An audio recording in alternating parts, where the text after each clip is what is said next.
Chegamos no Salmo 24 e hoje nós iremos continuar então com a exposição deste Salmo. Então você que trouxe a palavra de Deus, você já pode abrir a sua Bíblia neste Salmo, Salmo 24. 24, a gente vai ler do versículo 1 ao 10, todo o Salmo 24. Então vamos ficar em pé para lermos a palavra do Senhor.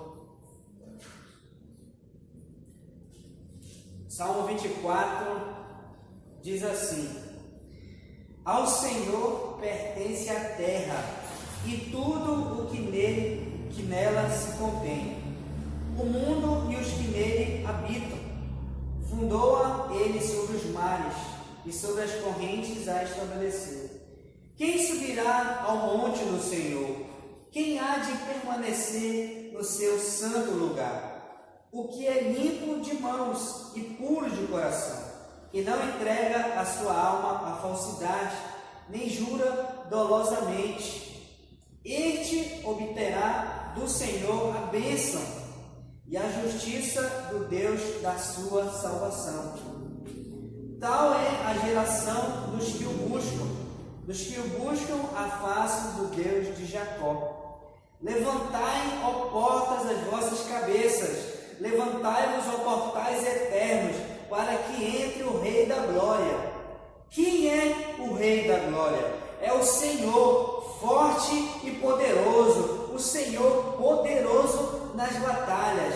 Levantai, ó portas, as vossas cabeças, levantai-vos, ó portais eternos, para que entre o Rei da Glória. Quem é esse Rei da Glória? O Senhor dos Exércitos.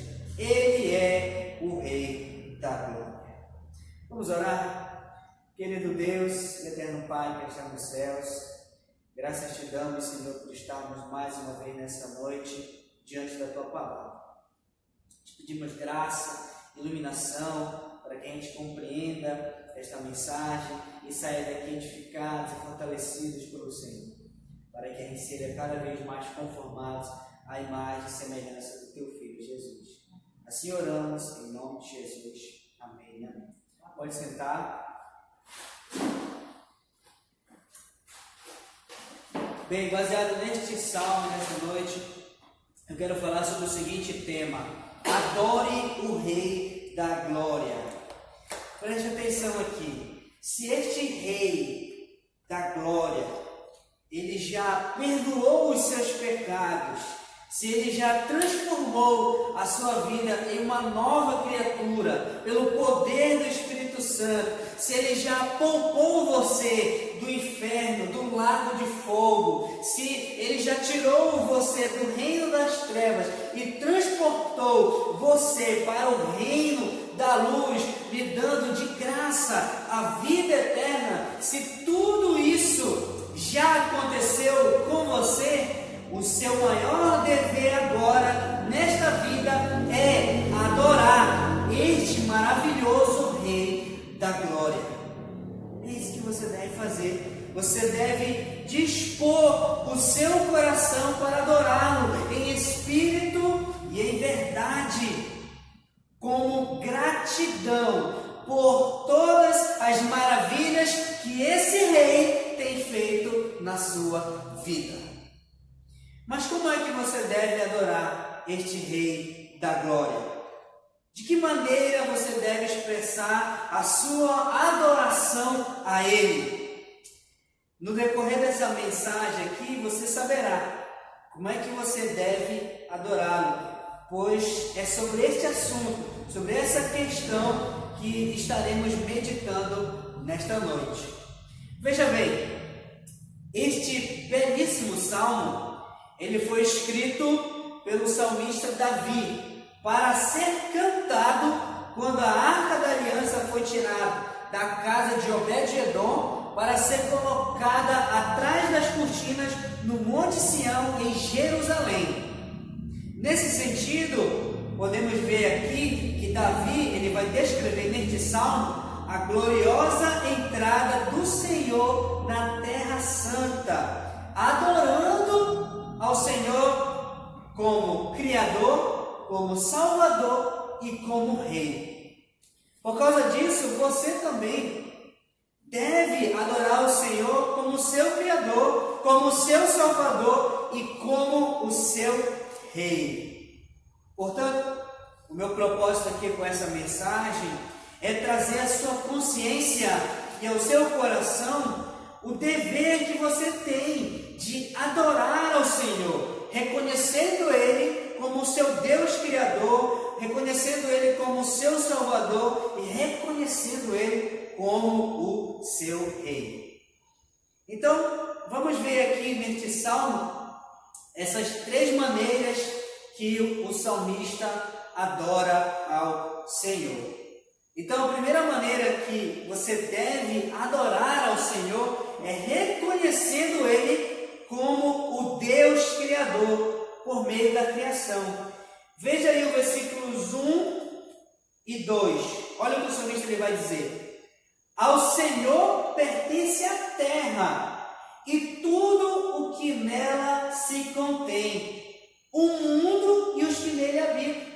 Fundou-a Ele sobre os mares e sobre as correntes a estabeleceu. Veja bem, o salmista começa este salmo adorando ao Senhor como Criador soberano sobre tudo aquilo que Ele criou. Ele, o salmista aqui, ele reconhece que Deus é o Criador de todas as coisas e que tudo pertence a Ele. Todas as árvores, sejam grandes ou pequenas, todos os animais, sejam domésticos ou selvagens, todas as montanhas, sejam altas ou baixas, todas as riquezas deste mundo, seja o bronze, seja a prata, seja o ouro, seja o diamante, a esmeralda, o rubi ou qualquer outra pedra valiosa, tudo pertence ao Senhor. Tudo. Lá no Salmo 89, 11, o salmista diz o seguinte: Teus são os céus, tua é a terra, e o mundo, e a sua plenitude, os fundastes. Por isso, ninguém tem o direito de dizer, isto aqui é meu, ou aquilo é da minha propriedade, pois tudo, na verdade, pertence ao Senhor. Nada do que temos ou possuímos é de nós mesmos. Nada, pois somos apenas mordomos das coisas que pertencem ao Senhor. Por isso que quando morremos, nada levamos, pois nada é nosso. Tudo é de Deus. Tudo sempre será de Deus, pois Ele é o Criador. E nós somos o quê? Apenas criaturas suas. Por isso, no final aí, no versículo 1, o salmista ele vai dizer que até aqueles que habitam no mundo pertencem ao Senhor. Ou seja, o reinado de Deus ele se estende sobre todos, até mesmo sobre aqueles que não reconhecem Ele como Criador. Depois o salmista, ele vai dizer no verso 2, ele vai continuar adorando a Deus como Criador, reconhecendo que Ele tem o controle sobre as águas. Ele toma emprestado os termos lá de Gênesis 1. E em Deus, ele diz, ele vai se expressar aí nesse texto, dizendo que Deus, ele ordena que a terra surge do meio das águas. E ele vai recorrer ao que está escrito lá em Gênesis, no capítulo 1, versículo 9, que diz o seguinte: Disse Deus, ajuntai-se as águas debaixo dos céus, num só lugar, e apareça a terra seca. E assim se fez. E a porção seca Deus chamou de terra. E viu tudo que Deus que era bom. Tudo aquilo que Deus fez na criação a terra, as águas fazendo separação, ele viu que tudo era bom. E o salmista, ele aponta aqui nesse salmo, nesse verso 2, a isso. Quando Deus ele cria o universo, quando ele cria a terra, todas as coisas com o seu grande poder. Para quê? Para apontar Deus como Criador. E de fato, Deus ele é o Criador e Senhor até sobre os mares, sobre as águas. Ele controla a fúria do mar e as ondas. Por isso que quando lemos, por exemplo, os Evangelhos, a gente encontra um episódio sobrenatural. Quando o Deus encarnado na pessoa de Cristo, ele repreende o vento e a fúria da água e tudo cessa e vem a bonança. Você se lembra desse episódio, quando o Senhor estava no barco com seus discípulos e veio a tempestade e os discípulos ficaram com medo, pensando que o barco ia afundar com o Senhor no barco? Aí eles vão lá, acordam o Senhor estava dormindo. Aí eles vão, acordam o Senhor levanta e ele repreende o mar. Ele repreende e imediatamente o mar se acalma e a tempestade cessa. Por quê? Porque Deus é o Criador do mar. E Ele controla cada gota das águas com o seu poder que Ele tem. Esse aqui é o nosso Deus Criador, que criou todas as coisas que existem nesse mundo. Portanto, sempre você deve reconhecer que tudo o que você tem não é seu, mas sim do Senhor. Faça isso vivendo como um fiel mordomo, cuidando das coisas que Deus tem lhe dado. Porque um dia você e eu estaremos diante dele para prestar contas de tudo que ele colocou na responsabilidade das nossas mãos. E você deve também adorar o seu Criador, reconhecendo que Ele está no controle de tudo, governando todas as coisas com o seu poder, pois Ele falou e tudo veio à existência.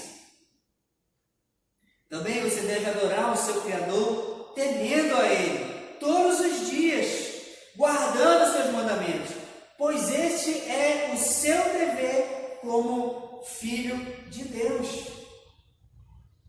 E além disso, você deve adorar o seu Criador amando Ele de todo o seu coração, fazendo a sua vontade, porque Ele tem lhe dado o dom da vida. Ele tem lhe dado a vida e tudo o que você precisa para viver. Por isso, Ele deve receber a nossa adoração, porque Ele é o nosso Criador e Ele tem nos sustentado a cada dia. Agora, a segunda maneira que você deve adorar ao Senhor é reconhecer Ele como o seu Salvador, se consagrando a Ele. Olha só, a partir do versículo 3 ao 6, olha o que o salmista diz aí. Quem subirá ao monte do Senhor? Quem há de permanecer no seu santo lugar? O que é limpo de mãos, puro de coração, que não entrega a sua alma à falsidade e nem jura dolosamente. Este obterá do Senhor a bênção e a justiça do Deus da sua salvação. E tal é a geração dos que buscam a face do Deus de Jacó. Veja só, o salmista começa no verso 3 fazendo duas perguntas. Quem subirá ao monte do Senhor? Quem há de permanecer no seu santo lugar? Depois, em seguida, no verso 4, ele responde as qualificações de quem é digno de entrar na presença de Deus. Veja bem, essas qualificações aqui que o salmista destaca não significa a perfeição completa sem pecado, mas é a integridade básica da motivação, tanto interior quanto a conduta exterior. Então, nesse sentido, vamos meditar entrar nessas qualificações para sabermos quem é digno de entrar e permanecer na presença de Deus. Veja aí, o salmista começa no versículo 4 dizendo: o que é limpo de mãos. Ou seja, a primeira qualificação que a pessoa deve ter para entrar na presença de Deus é pureza de mãos. Para você ter uma ideia da seriedade dessa qualificação, abra sua Bíblia lá em Êxodo. Êxodo, no capítulo 30.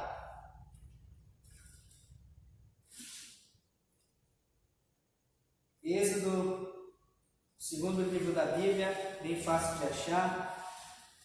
No capítulo 30, no versículo 17.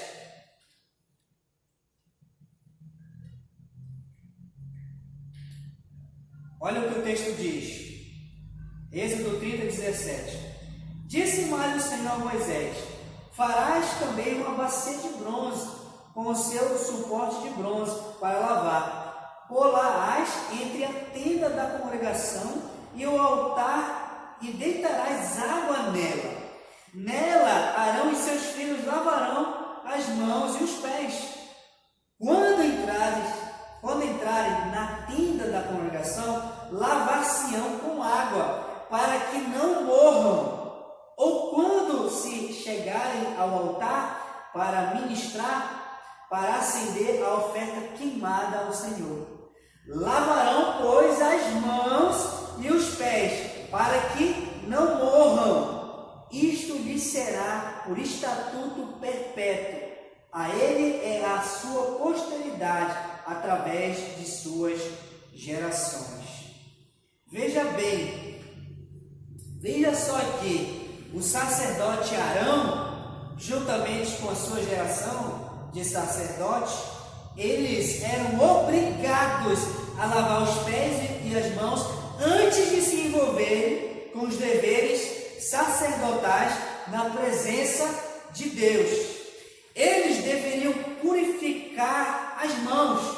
Eles deveriam passar por essa purificação cerimonial antes de eles entrarem no tabernáculo para ministrar diante da face do Senhor. Presta atenção, isso aqui era tão sério que se eles não lavassem as mãos, o que acontecia com eles?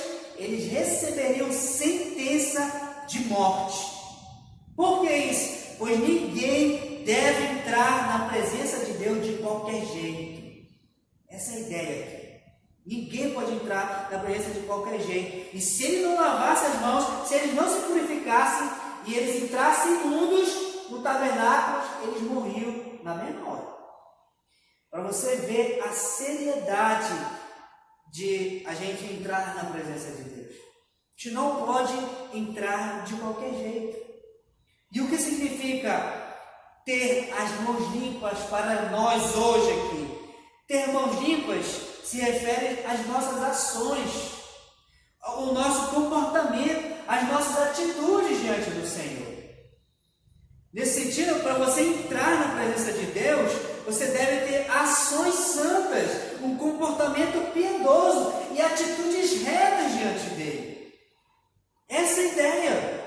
Ter um comportamento santo diante dele, para que a gente possa então vir a ele e cultuá-lo e adorá-lo.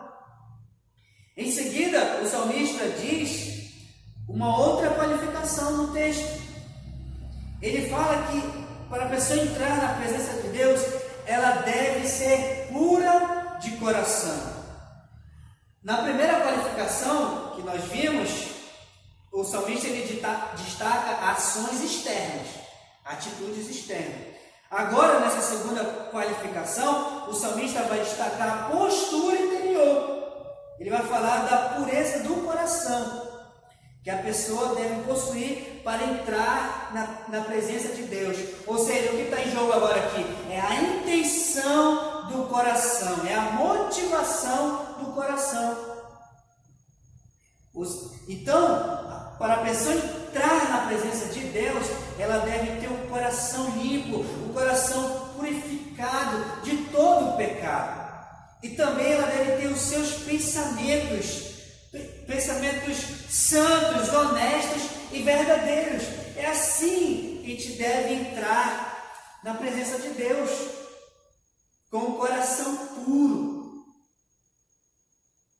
Por isso que o nosso Senhor, Ele diz lá no Sermão do Monte, Ele diz: bem-aventurados limpos de coração, porque verão a Deus, verão o Senhor.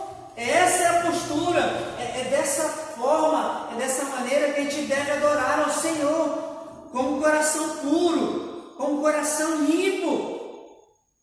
A gente não deve ter no nosso coração pensamentos impuros, imundos. O nosso coração deve estar limpo diante de Deus. Por isso, o que você deve fazer? Você deve orar como o salmista Davi orou lá no Salmo 51. Você se lembra da oração dele? Cria em mim, ó Deus, um coração puro, para que eu possa então chegar na tua presença e te adorar com pureza. É assim que a gente deve se apresentar diante de Deus. Mas o salmista ele continua e ele fala uma terceira qualificação para a pessoa entrar na presença de Deus. Ele diz que ela não deve entregar a sua alma à falsidade. Ou em outra versão, diz que o salmista vai dizer que ela não deve entregar aos ídolos. Ou seja, para a pessoa entrar na presença de Deus, ela não pode ser um idólatra. Ela não deve adorar outros deuses. Ela não deve ter outros ídolos no seu coração. Mas o que é um ídolo? O que é um ídolo? Um ídolo é tudo aquilo que toma o lugar do verdadeiro Deus no seu coração. Isso é um ídolo. Tudo aquilo que tomar o lugar de Deus no seu coração se torna um ídolo. No passado, os ídolos eram normalmente deuses de culturas pagãs. Mas, na atualidade, um ídolo pode ser qualquer coisa. Qualquer coisa pode ser um ídolo. A tecnologia pode ser um ídolo, uma pessoa pode ser um ídolo, um artista, um carro, o dinheiro, a carreira, o status, o sexo, a força, o poder, o líder, um animal e etc. Tudo pode ser objeto de adoração do ser humano. O ser humano pode colocar no lugar de Deus qualquer outra coisa.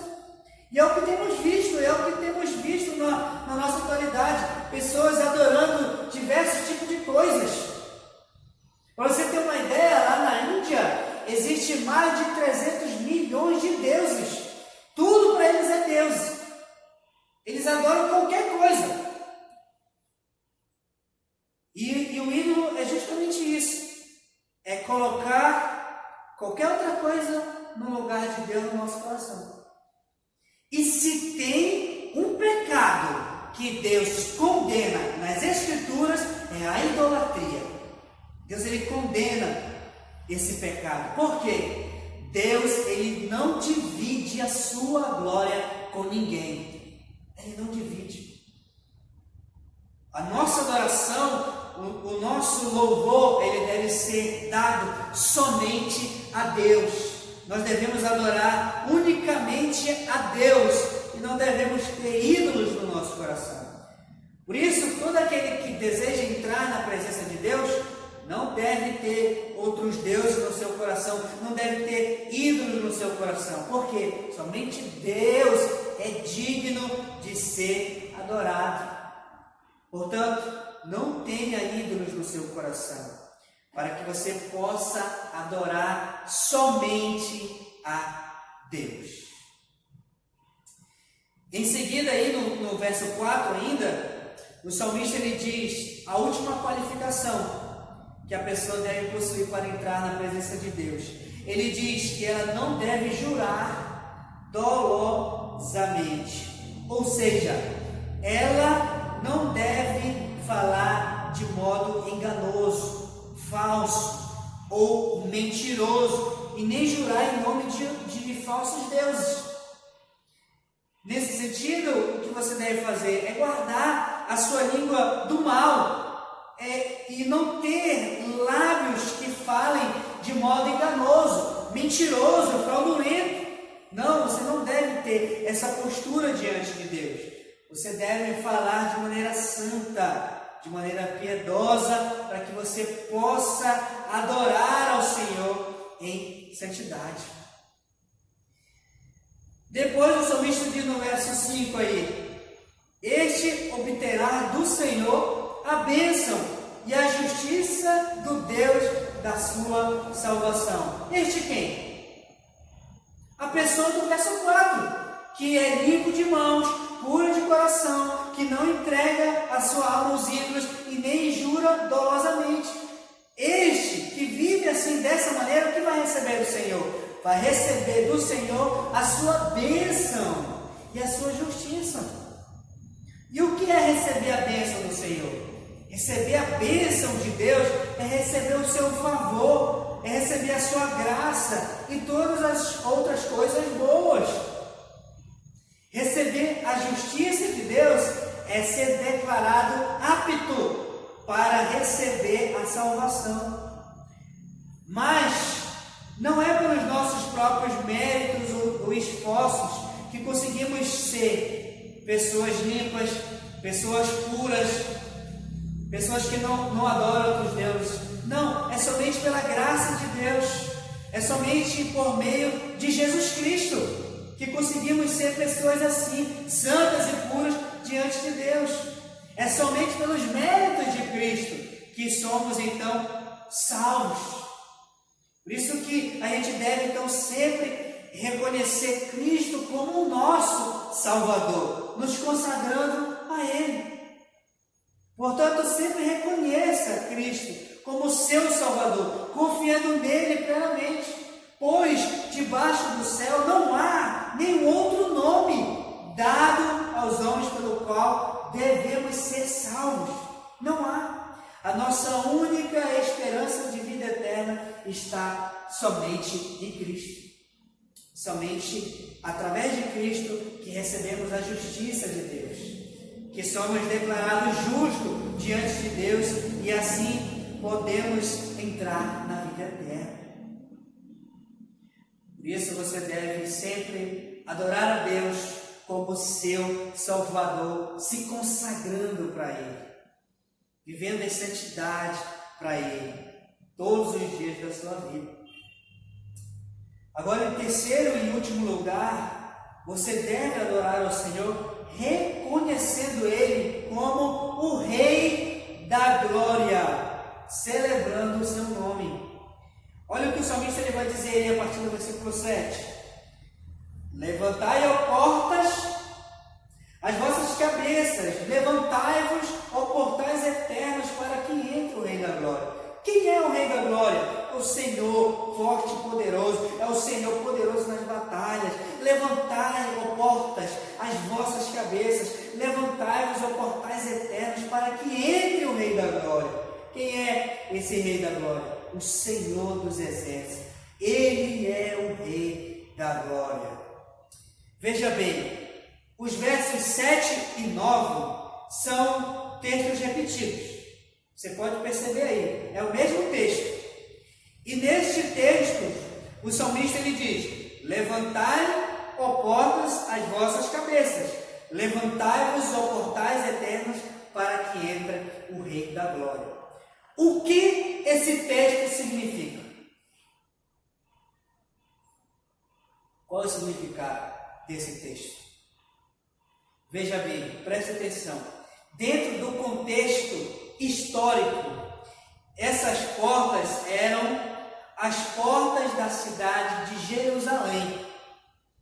Você deve se lembrar que eu falei na introdução dessa mensagem que o salmista Davi, ele escreveu este salmo quando ele estava levando a arca da casa de Obed-edom para Jerusalém. E o que a arca representava? Representava a presença de Deus. Então, quando Davi, juntamente com o povo, eles estavam se aproximando da cidade de Jerusalém, eles começaram a proclamar: levantai-vos, ó portas das vossas cabeças, levantai-vos, ó portais eternos, para que entre o Rei da Glória. Você está entendendo? Então, essas fortes personificações aqui demonstram que os portões da cidade de Jerusalém, eles precisavam se escancarar a fim de abrir para o caminho para que a maravilhosa entrada do grande rei pudesse acontecer. Entretanto, de maneira personificada, nos versos 8 e 10, as portas perguntam: quem é o Rei da Glória? E o salmista responde no texto: é o Senhor forte e poderoso, é o Senhor poderoso nas batalhas, é o Senhor dos exércitos, Ele é o Rei da Glória. Esse rei aqui, que o salmista fala, é o grande eu sou, é o Deus Yahvé, é o Deus Jeová, é o Deus de Abraão, é o Deus de Isaac, é o Deus de Jacó. Este é o rei que vai entrar de maneira gloriosa na cidade. Este é o significado histórico deste texto. É a entrada do Senhor em Jerusalém, através da Arca da Aliança.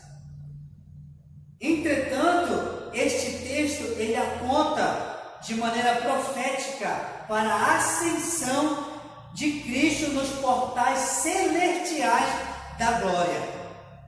Pois nós sabemos que um dia Cristo, ele nasceu, ele habitou entre nós. Depois o que aconteceu com ele? Ele morreu na cruz para pagar o preço dos nossos pecados, mas a Bíblia vai falar que o que aconteceu com ele? Ele ressuscitou ao terceiro dia. E ele ficou entre nós 40 dias, e depois o que foi que aconteceu com ele? Ele subiu aos céus, ele foi elevado aos céus, e hoje Cristo, ele reina como Rei glorioso na glória celestial. Ele atravessou os portais celestiais da glória eterna. Foi isso que aconteceu com o Senhor. Ele subiu aos céus. Ele atravessou os portões dos céus. Mas ele prometeu que ele vai voltar. E a cada dia que se passa, se aproxima do grande retorno do nosso Rei. E ele virá para buscar todos aqueles que foram seus verdadeiros adoradores. Portanto, para concluir, enquanto nós estamos aqui, enquanto você está aqui, o que você deve fazer é continuar servindo a Deus, é continuar adorando ao Senhor, reconhecendo Ele como seu Criador, reconhecendo Ele como seu Salvador e reconhecendo também Ele como seu grande Rei da Glória, até que Ele venha para que você possa reinar com Ele na eternidade. Amém? Vamos orar a Deus. Querido Deus, eterno Pai que está nos céus, muito obrigado, Senhor, porque até aqui o Senhor tem nos sustentado. E sabemos que o Senhor é o nosso Deus Criador, sabemos que Tu és o nosso Salvador e que Tu és o Rei da Glória, que um dia veio aqui nesse mundo, morreu pelos nossos pecados, mas ao terceiro dia ressuscitou e subiu aos céus. Mas nós cremos que um dia o Senhor vai voltar de maneira gloriosa, como Rei glorioso, para nos buscar, para um dia estarmos contigo na eternidade. Nos ajude a perseverar firmes nos caminhos do Senhor, servindo a Ti, adorando o Teu santo nome e glorificando a Ti. Assim oramos e desde já Te agradecemos. Amém e amém.